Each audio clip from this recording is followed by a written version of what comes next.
Welcome back. In this section, we're going to talk about incorporating your laser further into your dental practice. Now that we've gone over the initial setup of how you use the laser, we're going to get into actually cutting with the laser.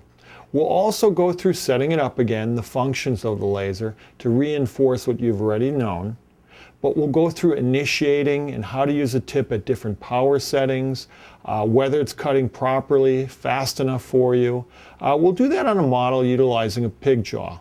As we advance through this part of the training, this will help prepare you for the next part, which will be actual live patients, in which we utilize a laser and then do a voiceover so you can see the settings and technique used to get the cut or how the result you want. So, like I said, we'll go through different power range settings so you can see different cuts the laser's making. We'll go through what a properly initiated tip is, what an improperly initiated tip and how it doesn't cut can be seen. We'll go through pulsed, continuous settings, all the different variables that can help you achieve a most efficient result of your laser. Let's go ahead and just review a little before we start to actually use the laser to interact with some of the tissue. First, we have our warning sign, which needs to be posted outside of the operatory. Make sure that's properly posted. We have wavelength specific glasses. This one entails the 810 wavelength. That'll be used and worn by everyone in the operatory. And then let's quickly just review and go through the laser's use again. We have our switch and back on-off switch, and then we're going to turn the laser on by turning the key into the on position. That'll bring up our screen. We have our power level, which is just easily adjusted up or down with touch of a button. We have our aiming beam intensity, again, different levels should be shown by just pressing. We have our mode, which is either our pulsed or continuous, and that's easily changed. And then our programs, we have 4 different programmable settings that we can save. By saving a setting, just go to whichever program you want. In this case, let's go to program 2. Say we want a pulse setting at 1.5. That's all you have to do. If we go through that again to program 2, you can see it comes up as 1.5 pulsed setting. Very, very easy to use. Our emergency stop button will turn the laser off. To reset it, just press it again. We're going to either retract or extend our fiber. In this case, I want to extend it a little bit, and we're going to talk about cleaving a fiber. Okay? If you can look at the fiber is composed of basically a glass fiber that's encased in a plastic coating. The plastic coating is going to protect the fiber. If you extend too much of that glass fiber without the plastic coating, it is actually weakened and there's a greater chance of breakage. So how much fiber do we need? Well, let's go ahead and put it through our handpiece.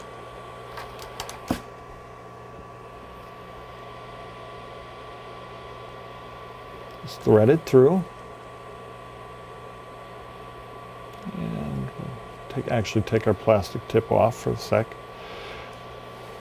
Then slide our plastic tip on. The fiber through. Now, as you can see, we can adjust the length of how much fiber is exposed.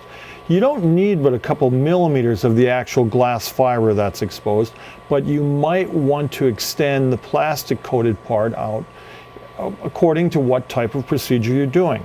If you're doing a surgical procedure, you just need a couple millimeters extended out. And if you're doing a perio procedure where you need to get into a deeper pocket, you might want to extend the fiber just a little further. Now, when we talk about cleaving a fiber, what we're talking about is actually cutting away some of that glass fiber. After each use, we need to cleave and remove the used portion of the glass fiber. If the glass fiber becomes too close to the plastic coating, we need to remove some of the plastic coating. Okay, so we strip away some of the plastic coating by extending the fiber out the end. Going to use this little stripping instrument. We can place it in, actually measure it, pull it tight, and pull back on it.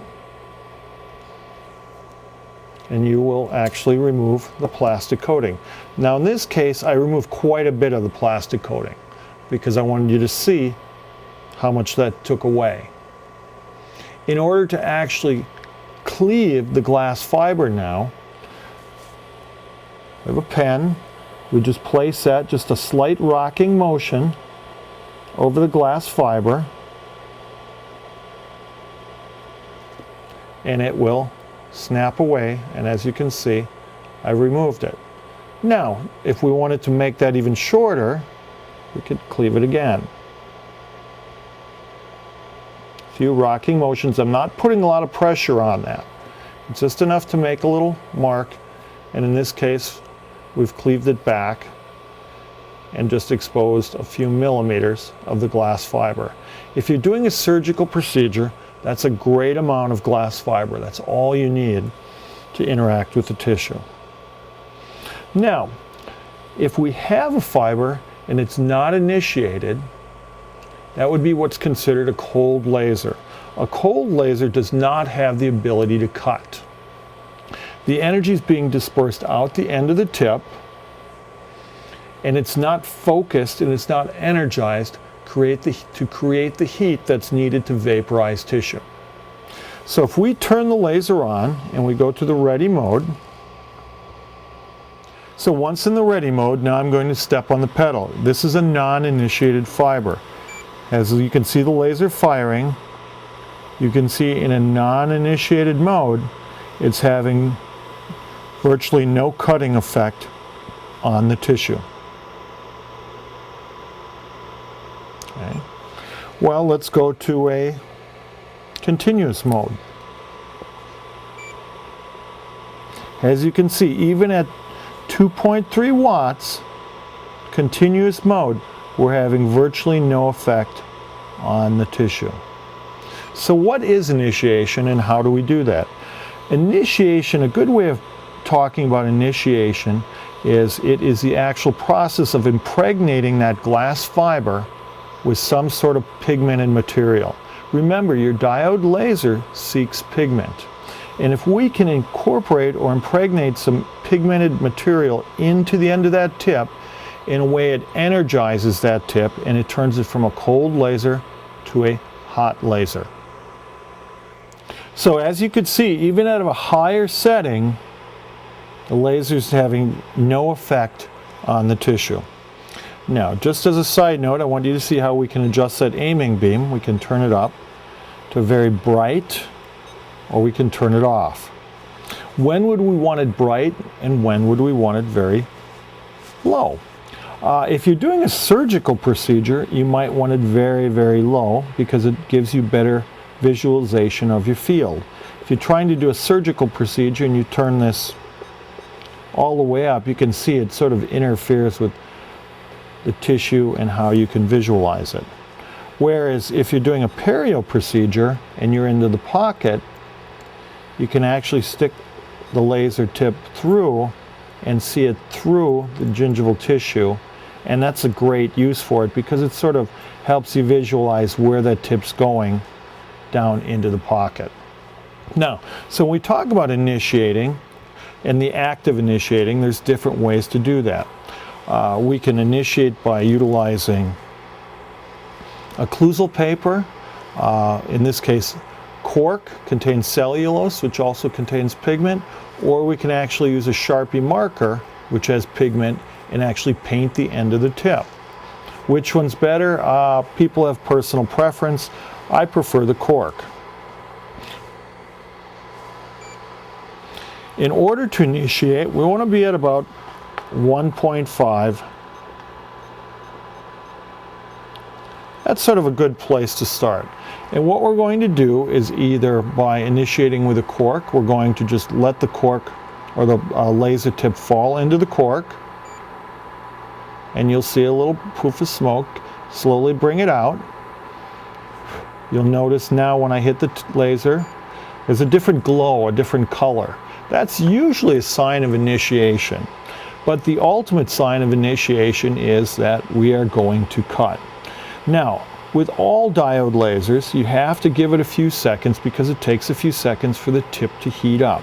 So let's see if we were initiated properly.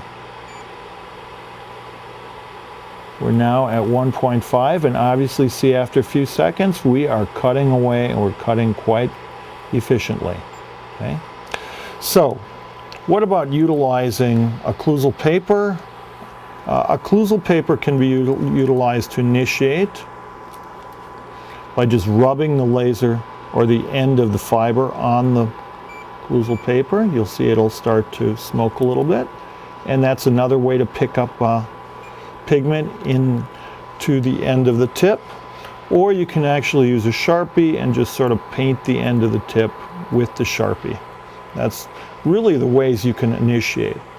They all work, but just be sure that it's properly initiated, and the ultimate sign that it's properly initiated is that the laser is cutting. And as you can see, we have a nice cutting effect here. Now, as you can see, we're getting a little bit of charring. We'll talk about charring in just a minute and how we can eliminate charring, or at least minimize charring, so we don't get that burned effect. You have to remember the laser's cutting by vaporizing tissue. And it has a sort of a low area of vaporizing, but it still can create some charring. Now, in order for the laser to cut, it has to interact with tissue. As you can see, the faster I move, the slower it cuts. The slower I move, the faster it cuts. The pressure that's put on is very light. You don't gain anything by pressing hard. Very light contact and slow motion. Okay. Now we're at 1.5 watts. Let's actually turn down a bit and see where we can start achieving some cutting. Now at 1 watt.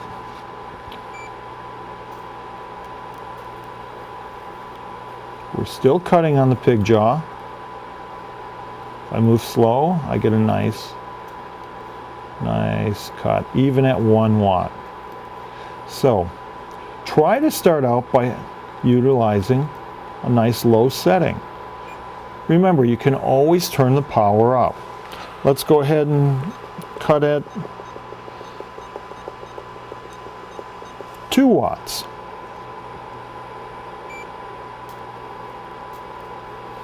Obviously, we're cutting faster, and you can see a bit of a difference. If we cut at a higher power setting, you move the tip a little faster, and that will give you the result you want. What about cutting at a pulsed mode? So let's go to a pulsed mode. Now we're at 2 watts, we're at a 50-50 duty cycle, so we're actually cutting in a pulse mode, but our actual average power would be 1 watt. You can see the laser flickering because it's firing on and off. Now while it looks like it's not cutting as much, you'll find that we actually are cutting, but you get a lot less charring with a pulsed mode. You get less charring because the laser's firing. It's firing on, off, on, off. It's producing heat, it's then resting. Heat, cool, heat, cool. Because of that interaction with the tissue, you get less charring, and that's a nice use for maybe an anterior tooth where you want to do some cosmetic sculpturing or aesthetic sculpturing to get a nicer gingival effect. Whereas if you have thicker tissue, maybe in the posterior, you might have to bump your power up. Now, the most important thing you can realize when you're cutting is how the laser interacts with tissue. If you move too fast, you're not going to have the laser interacting with the tissue, and you're not going to get the effect or the cutting you want. If you move too slow, you might get a little excess charring and also not get the result you want. So you have to realize that by adjusting your speed, that's how you're going to learn how to use your laser most effectively. Now what about using the laser and actually trying to cut a little with the side? Say we want to remove gingival tissue. In this case, let's go back to continuous mode and let's go to 1.4. You're going to find almost all of your cutting is between 1 and 2 watts. What's going to determine how high of a setting you need to use? Well, look at the tissue. Is it very fibrous? Is it thick tissue, or is it a thin tissue? Is it inflamed? Is it healthy tissue? All these things are going to help guide you to determine most effective cutting. So let's see if we can take a little tissue away. So we're at 1.4 watts. We're going to do like a little, say we had like a class 5. I'll take that tissue away.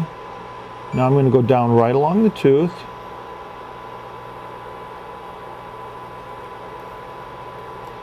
And actually take that tissue away. And you can see that I've actually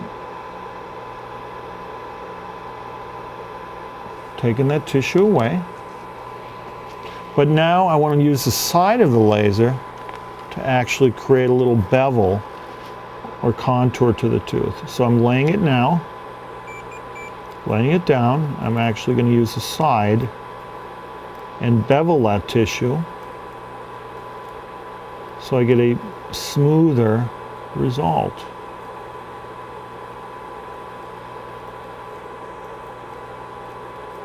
Now, as we use the laser, we have to remember that we're going to get buildup on the end of the tip. The buildup on the end of the tip can be easily removed by just pulling straight back with a wet 2x2.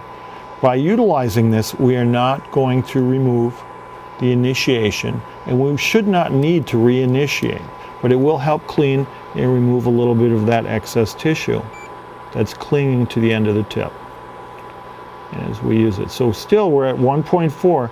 You can see that this laser is very, very efficient at cutting. And at this 810 wavelength, you're going to find that it's going to cut very quickly. Now, we do get a little charring along that tissue. And again, we could take a 2x2, either using water or peroxide. Give that a little rub there. And you can see it cleans it up very beautifully. There's virtually no charring left by just giving that a little rub to remove that superficial charring that occurred when we're utilizing the laser. So let's go now into a pulsed mode. So we're in a pulsed mode at 1.4, which would give us an average power of 0.7.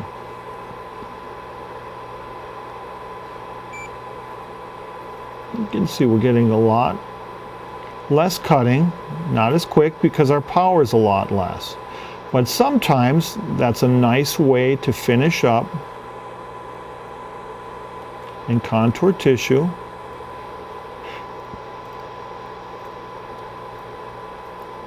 Or it's a great way to do a little troughing, clean out the sulcus, and expose your margins. So see how I'm just changing the angulation of the tip to interact with the tissue and get the result I want.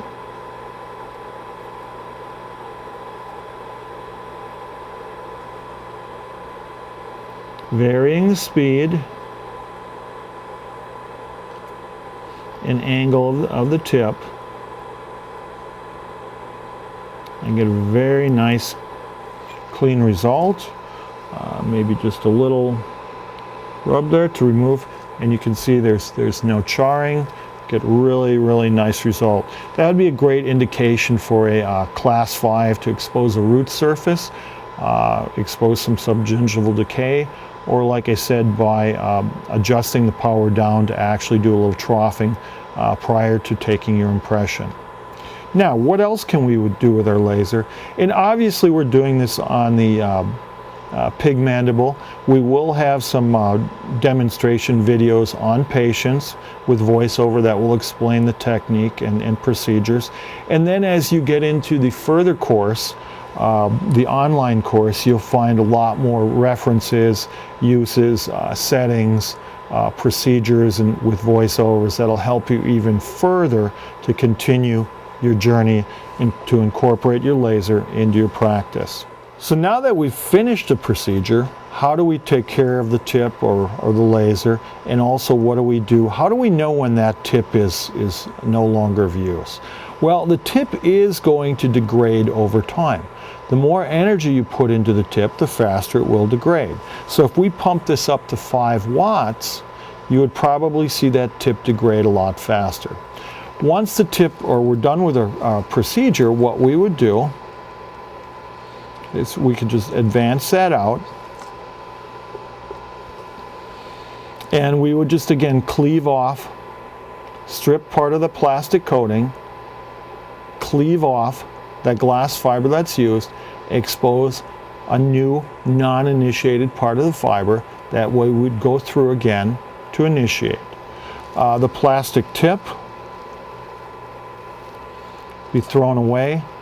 The cleaved part of the fiber would go into a sharps container, and then we'd be ready to go.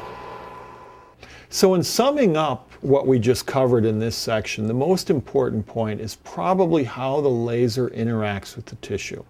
As you can see, it's very important to properly initiate the tip. If it's not properly initiated, you're probably not going to see any cutting. As we increase the setting, the power, we're going to have more interaction between the laser and the tissue. And it's going to lead to a little more charring of the tissue. So it's certainly you have to look and see what you're trying to achieve. If you just want to zip a little tissue away real quickly, you might want to go with a continuous mode. Zip it away, you might get a little more charring. If you want to do a little finer cutting, maybe an anterior little recontouring, gingival recontouring, you might want to go to a pulse mode where you'll get less charring. Either way, remember to properly place the tip in contact with the tissue. The slower you move, the faster you cut. The faster you move, the slower you'll cut. Clean the tip. It will not remove the initiation, but clean the tip with a wet 2x2, just water, to remove any excess debris. And then when you're done, you can use a wet 2x2 with either water or peroxide to remove any of the slight charring that may occur. As you've seen on the pig model, the precise LTM cuts very, very effectively at even low power settings. So start at a low power setting. You can always bump it up. Practice a little. You can practice on if you don't have a pig mandible laying around, you can practice on a hot dog. You can practice actually on a tomato. And just move slowly, adjust the power, go between pulsed and continuous. Have a little fun with it and see what kind of result you get. Then when you start on your first patient, just remember, start low, make sure you're properly initiated, and think about what you want to achieve prior to starting.